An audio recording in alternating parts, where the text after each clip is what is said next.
तस्यामिषोज्जलक्ष्मी तरुणेभ्यां शरदृतुः सदा सहितैः अभ्यर्चयन् सजीयात्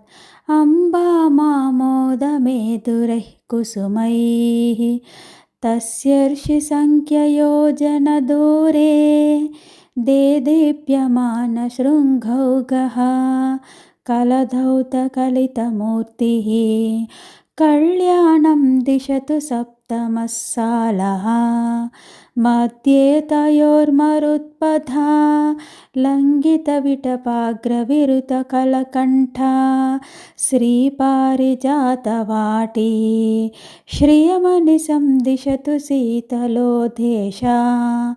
तस्य मतिप्रियाभ्यां सह खेलन् सहस्य लक्ष्मीभ्यां सामन्तो जशकेतुर्हेमन्तो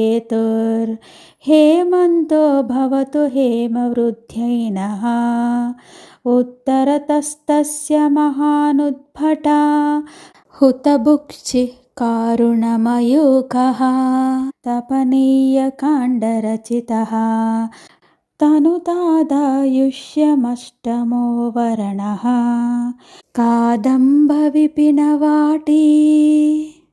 अनयोर्मध्यभुवि कल्पिता वासां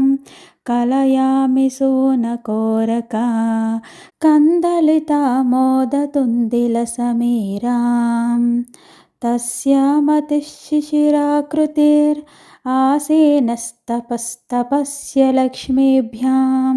शिवमनिशं कुरुतान्मे शिशिरर्तुः सततशीतलदिगन्तः तस्यां कदम्बवाट्यां तत्प्रसवमोदमिलितमधुगन्धं सप्तवर्णमनोज्ञं शरणं समुपैमि मन्त्रिणी शरणं तत्रालये विशाले